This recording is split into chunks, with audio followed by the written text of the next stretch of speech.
উচ্ছ্বাস, প্রত্যেকের সঙ্গে বুক মিলিয়ে হাত মিলিয়ে বলছে শুভ নববর্ষ, শুভ নববর্ষ, শুভ নববর্ষ, শুভ নববর্ষ। নতুনের যে আগমন, এর সঙ্গে আমি নতুন হতে চাচ্ছি। এই নতুনটা কখন পূর্ণ হবে? নতুন কাপড় পরে, নতুন অর্নামেন্টস পরে, নতুন নতুন আইটেম খাদ্য গ্রহণ করে, কিন্তু নয় খ্রিস্টভক্ত। বলা হয়েছে এই নতুনত্বে, নতুন হওয়ার জন্য যে দীক্ষা, যে শিক্ষা, যেটা আমাদের জীবনকে পরিপূর্ণভাবে নতুন করতে পারে, আর সেটা হচ্ছে খ্রিস্টে থাকা। শুধুমাত্র খ্রিস্টে থেকে একজন বিশ্বাসী সে প্রতিনিয়ত নতুন ভাবে এই পৃথিবীতে তার জীবনটাকে সুসজ্জিত করতে পারে।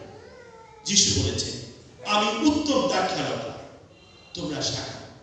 কোন শাখা যদি এই দ্রাক্ষালতার সঙ্গে যুক্ত না থাকে, তাহলে সে প্রচুর ফলে প্রভাব হতে পারে না। যুক্ত থাকা, খ্রিস্টে থাকা। বলা হয়েছে আমি নতুন হব। আমি কি আজকে 25 সালে আমি কি নতুন হয়ে গেছি? আমি বিশ্ব, আমার নামটা কি চেঞ্জ হয়ে গেছে?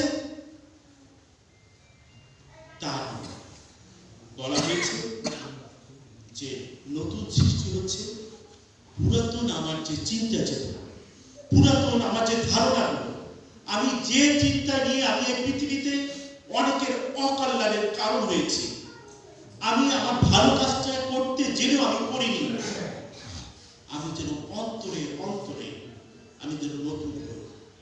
আমার পাশে যে বন্ধু বান্ধবরা রয়েছে, পাড়া প্রতিবেশী রয়েছে, আমার মণ্ডলীর ভক্তবৃন্দ রয়েছে, এনারা কেউ আমার অপরিচিত নয়, তাহলে আমার নতুন কোথায়? বলা হচ্ছে যা অতীত সেটাকে নতুন ভাবে তাদেরকে বরণ করতে হবে। নতুনের যে চিন্তা চেতনা, নতুন যে কি চাচ্ছে, আমরা একটা নতুন কাপড় কেনার আগে দেখি সেখানে কোনো খুদ আছে কিনা, ছেঁড়া আছে কিনা, রঙের কোনো এলোমেলো ছাপ আছে কিনা। একটা নিখুঁত একটা নতুন জিনিস আমরা ক্রয় করতে চাই টাকা দিয়ে।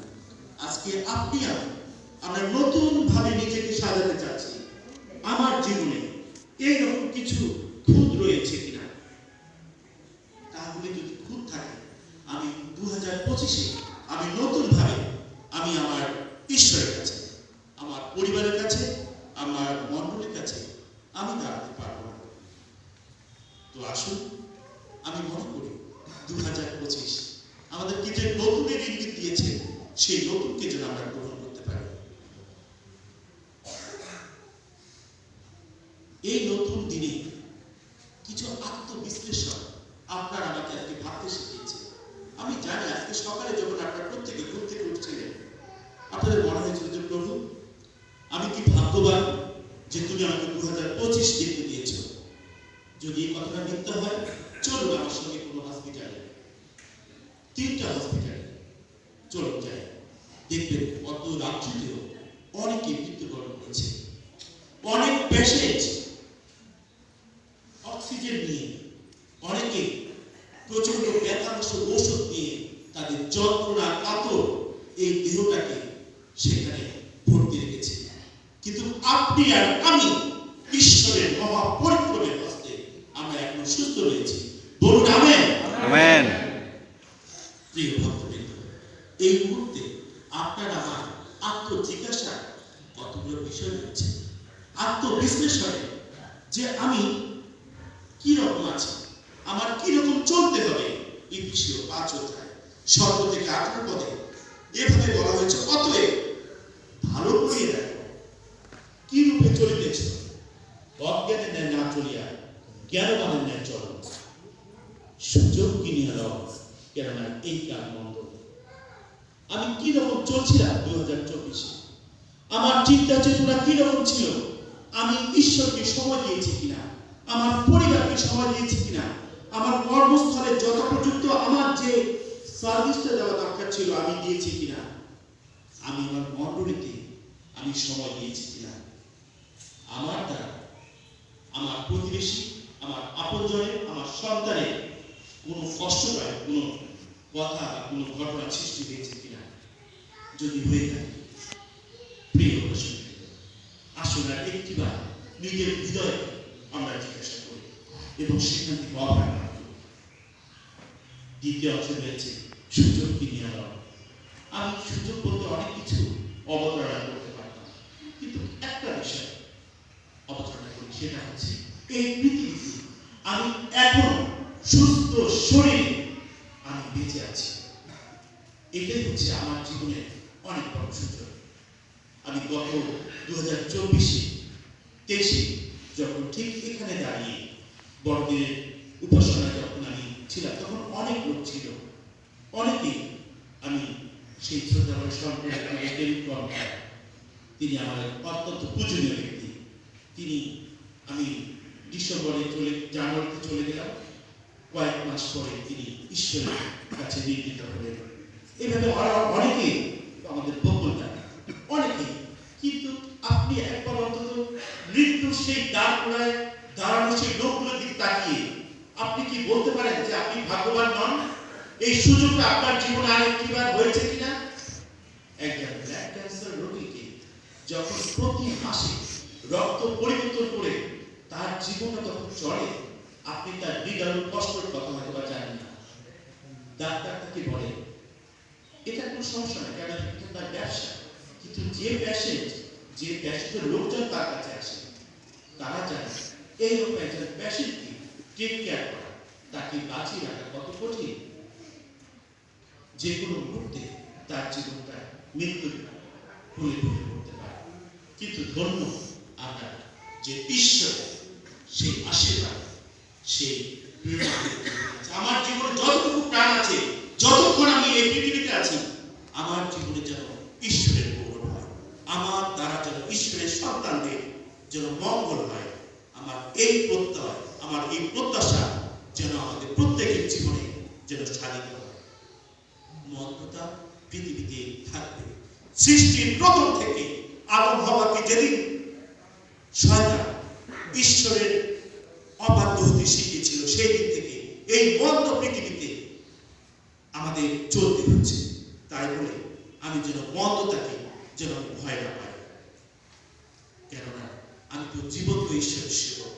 ঈশ্বরের সেই নিরাপত্তার চাদরে আমি সর্বদা আবৃত। আমার ভয় কিসে? খ্রিস্টের ভক্তবৃন্দরা কখনো এই মন্দতাকে ভয় পায় না। ইব্রিয় 12 অধ্যায় 1-2 পদে বলা হয়েছে, অতএব এমন বৃহৎ সাক্ষী মেঘে বেষ্টিত হওয়াতে আইসো, আমরা সমস্ত বোঝা ও সহজ বাধার জলপাত ফেলিয়ে দিয়া ধৈর্যপূর্বক আমাদের সমস্ত ধাবন ক্ষেত্রে আগত করি। ইসরায়েল জাতি মিশর থেকে যখন বের হয়ে আসে, তাদের এই 40 বৎসর তারা সূর্যের প্রচন্ড রোদ অনুভব করেনি, রাত্রিতে কোনো অন্ধকার তাদেরকে স্পর্শ করতে পারেনি, তাদের পায়ের জুতা কখনো ক্ষয়ে যায়নি, তাদের বস্ত্রটা কখনো ছিঁড়ে যায়নি। আজকে আপনারা আমার জীবনে খ্রিস্টের সেই চাদর আপনারা আমার মস্তকের উপরে এইভাবে চলছে আমাদের মরণ পর্যন্ত। তাহলে আপনার ভয় কিসে? আমার ভয় কিসে? যেন আমি আমার জীবনে যেসব আমার বোঝা আমি চিন্তা ভাবনা করতে করতে আমার অর্থের জন্য, আমার পদের জন্য, আমার এই পৃথিবীতে আমি অনেক কিছু অর্জনের জন্য যে আমার নিরন্তর ছুটে চলা, আমি যে রাতে ঘুম আসে না, যে চিন্তাগুলো আসলে না, সেই চিন্তাগুলোকে ছেড়ে দিই। আমি সরলভাবে ঈশ্বরের সেই পরাক্রান্ত হস্তের নিচে আমার জীবনটাকে সারেন্ডার করি। বিশ্বাসের আধিকর্তা সিদ্ধিকর্তা যিশুর প্রতি দৃষ্টি রাখি। তিনি আপনার সম্মুখস্থ আমাদের নিমিত্ত ক্রুশ সহ্য করিলেন, আপনাকে তুচ্ছ করিলেন এবং ঈশ্বরের সিংহাসনের দক্ষিণে উপবিষ্ট হয়েছেন। আপনার আমার ভয় কিসে? আপনি এমন এক সৃষ্টিকর্তা, ঈশ্বরের সেবক, যিনি স্বয়ং এই পৃথিবীর স্রষ্টা এবং তিনি পিতা ঈশ্বরের দক্ষিণে উপবিষ্ট আছেন। শুধু আপনার আমার মুখ ফুটে একবার শুধু তার কাছে চাওয়া, তিনি অভিনীত চোখে সর্বদা আপনার পানে চেয়ে রয়েছে। এই সন্তানটি কখন তার প্রাণের কথা, অন্তরের কথা আমাকে জানাবে। ইসরায়েল জাতি 40 বছর মরুভূমিতে চলাফেরা করছে। এত আশীর্বাদ পাওয়ার পরেও প্রতি মুহূর্তে মুহূর্তে ক্ষণে ক্ষণে তারা ঈশ্বরকে জয় করে দিয়েছিল। একটা দুটো যদি বলি, জল নাই। বলছে, মোশে তুমি কেন আমাদের মিশর থেকে নিয়ে এসছো? আমরা সেখানে কত ভালো ছিলাম, এখন জল না, কিছু নেই, আমাদের সন্তানেরা মারা পড়ছে। যখন সুবসাগর তীরবর্তী এসেছে, পিছন থেকে ফৌরনে সৈন্য সামন্ত ছুটে আসছে তাদেরকে আবার ফেরত নেওয়ার জন্য। সামনে সুবসাগর আর পিছনে মিশরের সৈন্যবাহিনী। ইসরায়েল জাতি দিশেহারা। হে মোশে, তুমি আবার কেন আমাদের বের করে নিয়ে আসলে? আমরা হয় সুবসাগরে পড়ে মরবো, নয়তোবা আবার সেই ফৌরনের দাসত্বে আমাদের ফিরে যেতে হবে। তারা এত কিছু পাওয়ার পরেও তারা কেন জানি বুঝতে পারছে না যে ঈশ্বর তাদের কত ভালোবাসে। মিশর দেশে এত পরিবারে প্রথম সন্তান মারা গেল ইসরায়েলের, অর্থাৎ এই ঈশ্বরের লোকের কিচ্ছু হলো না।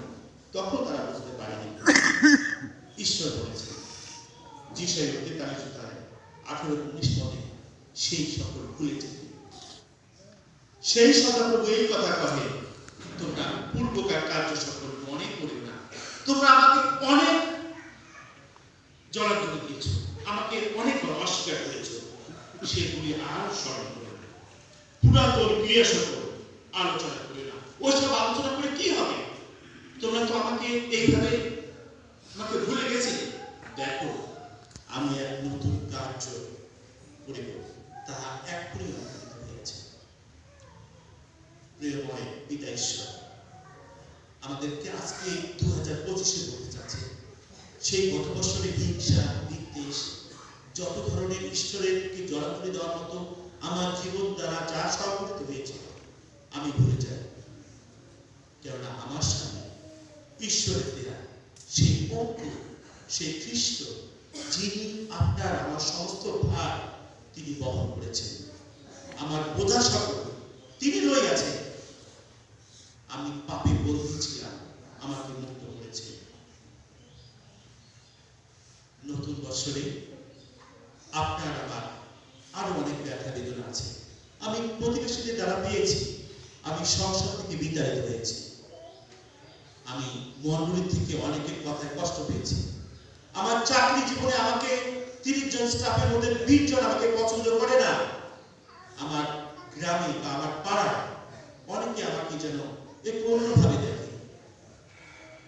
গালাতীয় 6:17 পদে প্রেরিত পৌল গালাতীয় মণ্ডলী কি বলেছে, এখন হইতে কেউ আমাকে আর ক্লেশ না দিন, কেননা আমি যিশুর দাহ চিহ্ন সকল আপন দেহে বহন করতেছি। যিশুর দাহ চিহ্ন সকল আপন দেহে বহন করেছি। আমাদের সামনে একটি ক্রুশ ঝুলানো রয়েছে। আপনি আমি একবার চিন্তা করি, আমি খ্রিস্টকে, অর্থাৎ এই ক্রুশে যাওয়া খ্রিস্টকে আমি কিভাবে গ্রহণ করেছি। আজকে যদি আপনি মনে করেন যে আপনার মস্তকে সেই কাটার মুকুটটি রয়েছে, আপনার 2 হস্ত কাষ্ঠের মধ্যে বাধা হয়েছে, আপনার উৎক্ষি দেশে আঘাত হয়েছে, আপনার 2 পায়ে আপনার পেট ঠুকানো হয়েছে, এই যিশুর কষ্টগুলোকে যদি আপনি ধারণ করতে পারেন, তাহলে কে আপনাকে কি বলল, কে আপনাকে কি কষ্ট দিল, কে আপনার বিরুদ্ধে বড় চর্চা করবে, তাতে আপনার কি এসে যায়? এই কষ্টের থেকে মানুষের দেয়া কষ্ট কি খুব বেশি? খ্রিস্ট যে কষ্ট সহ্য করেছে, খ্রিস্ট যে কষ্ট ধারণ করেছে, আজকে আমাকে কেউ কোন একটা গাড়ি দিয়েছি, সেই কষ্টটা তার থেকে অনেক বেশি। আপনারা জানেন হসপিটালে রোগীদের ব্যথানাশক ঔষধ দেওয়া হয়, কেন জানেন তো? ব্যথানাশক ঔষধ মানে রোগীদের এই ব্যথাটাকে শেষ করে দেওয়া হয়। এই রোগী যে ব্যথাটা পাচ্ছে, সেই ব্যথাটাকে ভুলিয়ে দেওয়ার জন্য আরো পরিমাণে ব্যথা নাশক ঔষধ তাকে দেওয়া হয়, যেন তার শরীরে যে ব্যথাটা আছে সেটা যেন সে অনুভব করতে না পারে। আপনার আমার শরীর যদি ক্রুশবিদ্ধ হয়, যদি আমি খ্রিস্টের সেই ক্রুশকে বহন করে থাকি, তাহলে আমি কেন অন্যের দেওয়া কষ্টগুলো আমাকে আঘাত করবে, কেন আমার অশ্রু পড়বে, কেন আমি অন্যের জন্য আমি হাহাকার করব? আমার জন্য তো খ্রিস্ট ক্রুশে ক্রুশবিদ্ধ হয়েছে। সেই ক্রুশে যদি আপনি আমি যদি ক্রুশবিদ্ধ না হতে পারি, তাহলে কোনো লাভ নেই। পেরিপোল বলেছে, খ্রিস্টের সহিত আমি ক্রুশবিদ্ধ হয়েছি, আমি আর জীবিত নই, কিন্তু খ্রিস্ট আমাকে জীবিত আছে। খ্রিস্ট রক্তবিদ্ধ। যদি খ্রিস্ট প্রতিটি বিশ্বাসের জীবনে যদি জীবিত না হয়, যদি ক্রুশকাষ্ঠে প্রতিটি বিশ্বাসী না ঝুঁকতে পারে, তাহলে বিশ্বাসে সেই স্থানটা আজ আপনার আমার জন্য না। আমরা বৃথায় আমরা খ্রিস্টের নামে আমরা মণ্ডলীতে আসছি, আমরা খ্রিস্টার নামে আমরা প্রতিদিন রিচুয়াল, প্রতি বৎসর জন্মদিন, আমরা নতুন বৎসর, আমরা ইস্টার সানডে, আমরা পুনরুত্থান আমরা পালন করছি। প্রভু যীশু খ্রিস্টের সেই জন্মলগ্নে আমরা দেখেছি স্বর্গদূতেরা এসে সেই রাতের বা ভোরের দিকে মাঠে পাহারারত সেই নির্যাতিত সে সময় দালিত যে গ্রুপটা, তাদের কাছে প্রথম সুসমাচার তারা তুলে ধরেছিলেন। বলেন যে ভয় করো না, তোমাদের জন্য একটা মহানদের সুসমাচার রয়েছে। আপনি মনে করতে পারেন আমি খুব এই মণ্ডলীতে সবচেয়ে অর্থহীন, আমার কোনো কেউ নেই, আমি অসহায়, আমার কেউ আমাকে সাহায্য করার মতো দেখার মতো কেউ নেই। খ্রিস্টের ভক্তবৃন্দ, পবিত্র শাস্ত্রে 365 বার, অর্থাৎ 365 দিনে 1 বছর, আমি এর আগে বলেছিলাম আপনাদের, প্রতিদিন ঈশ্বরের দেওয়া সেই আশ্বাস বাণী, সেই প্রেরণার বাণী আপনাকে আমাকে শক্তি যোগায়। তোমরা ভয় করিও না। আপনার আমার ঈশ্বর যদি আমাকে অভয় বাণী দেয়, সেটা কত বড় ভাগ্যে, সেটা আপনি ভাবতে পারেন। আমরা অনেক সময় আমরা অভয় পাওয়ার জন্য আমরা বড় বড় নেতা খুঁজি, যারা অর্থশালী, আমরা তাদের আশ্রয় প্রশ্রয় চাই। কিন্তু আপনার এই নেতা, এই প্রভাবশালী ব্যক্তির চাইতে আরো অনেক প্রভাবশালী হচ্ছে আপনার আমার পরাক্রমশালী ঈশ্বর। তিনি আপনাকে আমাকে সে অভয় বাণী দিয়েছে। খ্রিস্টের জন্মে 750 বছর পূর্বে যিশুও ভাবাদি মাধ্যমে সেই ইসরায়েল জাতিকে ঠিক একই শব্দটি ব্যবহার করেছিলেন ঈশ্বর। যিশুর 41 অধ্যায় 10 পদে এভাবে বলা হয়েছে, ভয় করিও না, কেননা আমি তোমাদের সঙ্গে সঙ্গে আছি, আমি তোমাদের ঈশ্বর, আমি তোমাকে পরাক্রম দিব, আমি তোমাকে সাহায্য করিব, আমি আপন ধর্মশীলতার দক্ষিণ হস্ত দ্বারা তোমাকে ধরিয়ে রাখব। দক্ষিণ হস্ত মানে হাত। আমরা মনে করি যে বাম হাত এবং ডান হাত, বাম হাতটা একটু নেতিবাচক শব্দে ব্যবহার করা হয়, আর ডান হাতটা বলা হয় যেন সজনে কাউকে আশ্রয় দেওয়া। আর এই ডান হাতে অর্থাৎ দক্ষিণ হস্ত দিয়ে ঈশ্বর আপনাকে আমাকে ধরে রেখেছে। বলি আমেন। ধন্য আমরা যে আমরা এইরকম একটা ধর্মশীলতার দক্ষিণ হস্তে আমরা অন্যের দ্বারা ধরা রয়েছে। ঈশ্বরের সেই আশীর্বাদ, ঈশ্বরের সেই অপরিসীম দয়া আমরা যেন কখনো ভুলে না যাই। তিমোথীকে তিনি বারবার, তার সন্তান সুলভ ছিল তিমোথী, বারবার তিনি আত্মিকভাবে তাকে অনুপ্রেরণা যোগাতেন। 2 তিমোথী 1:7 বলা আছে, কেননা ঈশ্বর আমাদেরকে ভীরুতার আত্মা দেন নাই, কিন্তু প্রেম ও সুবুদ্ধির আত্মা দিয়েছেন। ঈশ্বরের সঙ্গে ঈশ্বরকে যাদের পরিবারের আশ্রয়ে যারা আছে তাদের ভয় করার কোনো কারণ নেই। ভয় তাদেরকে নষ্ট করে দিবে এটা যেন তাদের মনে কখনো না আসে। আমাদের একটাই শক্তি, আমাদের একটাই প্রত্যয় যে ঈশ্বরের দক্ষিণ হস্তে আমাদেরকে ধরে রেখেছেন। যিশু যিনি ইসরায়েল জাতির পরিচালনার দায়িত্ব পেলেন, তিনি বলছেন, প্রভু এটা কি করে সম্ভব? আমি তো এত কিছু জানি না, আমার অনেক কিছু অজানা রয়েছে। তিনি বললেন, আমি কি তোমাকে আজ্ঞা দিই নাই? তুমি বড়বান হও ও সাহস করো, মহা হয়ে ভীত কি নিরাশ হও না, কেননা তুমি যে কোনো স্থানে যাও সেই স্থানে তোমার ঈশ্বর তোমার সহবর্তী। আমরা জানি এখানে যারা আমরা আছি প্রত্যেকেই কোনো না কোনো দায়িত্বে আমরা রয়েছি। আপনি তো ভাবছেন যে আমি এই দায়িত্বটা কিভাবে পালন করব? কেউ মন্ত্রীর দায়িত্বে আছে, কেউ কোনো মিনিস্ট্রির দায়িত্বে আছে, কেউ কোনো অফিসের অনেক বড় পদের দায়িত্বে আছে। আপনি নিরাশ হন, আপনার নিরাশ হওয়ার কোনো কারণ নেই, কেননা ঈশ্বর প্রতিনিয়ত আপনাকে পরামর্শ দেবে। তিনি বলছেন, তুমি যে কোনো স্থানে যাও। আমরা জানি যে বিদেশে এই মন্ত্রে অনেক সন্তান রয়েছে যারা নাবিক টানে দেশে আসে, প্রিয়জনকে, আপনজনকে, মন্ডলীকে ভালোবেসে আসে। তারা বিদেশে অবস্থান করুক, যেখানে যাও, পৃথিবীর যে কোনো স্থানে তাদের অবস্থান হোক, বলছে সেখানে সদাপ্রভু তোমার সহবর্তী। ঈশ্বর কত মঙ্গলময়। আপনি আমি একবার এই 2025-এ এই প্রভাতে আমরা একটু চিন্তা ভাবনা করি। সুতরাং আমাদের কাজে, কর্মে, চিন্তায়, আরাধনায় আমরা যেন সর্বদা সচেষ্ট থাকি। আমরা যেন এইরকম বোধ না করি যে আমরা ভীত, আমরা নিরাশ, অন্যের দেওয়ার কষ্ট আমাকে ব্যতীত করে। আমি একটা পথ দিয়ে আমি আজকে প্রভুর এই বাক্য থেকে আমি আপনাদের কাছে বিদায় নেব।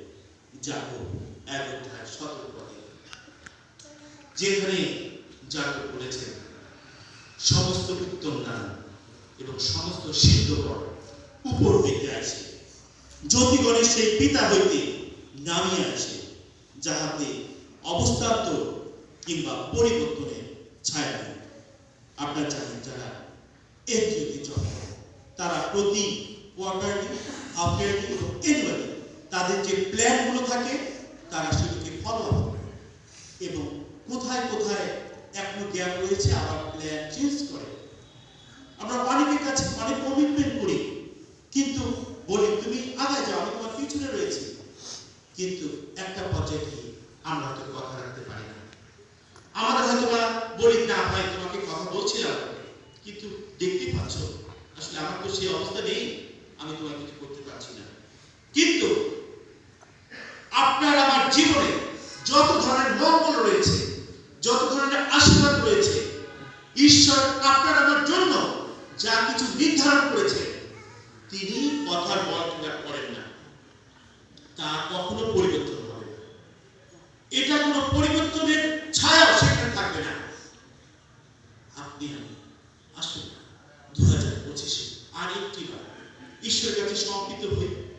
2024-এর সমস্ত আমাদের যে কুৎসিত বিষয়গুলো ছিল, যেগুলো নিয়ে আমি ঈশ্বরের কাছে দাঁড়াতে ভয় পেতাম, লজ্জা পেতাম, সেগুলোকে ভুলে যাই। আমার ক্ষমাশীল দয়াবান ঈশ্বর, তিনি ক্ষমা করতে প্রস্তুত। আজকে এই মুহূর্তে যদি আপনি চান, আপনি খ্রিস্টের এই ক্রুশের সামনে আপনি ঈশ্বরের পবিত্র মনকে আপনি একবার নিজে অন্তর থেকে সেই ছায়াময় পাপগুলো আপনি দূরীভূত করুন। ঈশ্বরের পরাগত হস্তের নিচে নিজেকে সমর্পিত করুন। ঈশ্বরের দেয়া সেই আশীর্বাদগুলো, যেগুলো শুধুমাত্র উপর থেকে আসে, মানুষের কোনো সাধ্য নেই, ক্ষমতা নেই আপনাকে বিশেষভাবে সম্মানিত করা। ধন, মান, জ্ঞান উপর থেকে আসে এবং সেই বাক্যটি যাকব তিনি তার বাক্যে বলেছেন। আমি এই মুহূর্তে উপস্থিত প্রতিটি ভক্ত সন্তানকে একটি অনুরোধ করতে চাই, আমি আপনাদের সঙ্গে প্রার্থনা নিতে চাই। আমরা চোখ বন্ধ করব, 1 মিনিট আমাদের গত জীবনে সব বিষয়গুলো আমরা ঈশ্বরের কাছে রাখি, ক্ষমা চাই, নতুন উদ্দীপনা, নতুন প্রেরণা নিয়ে, নতুন ভালোবাসা নিয়ে 2025-এ আমাদের যাত্রা আমরা শুরু করতে চাই। আসুন।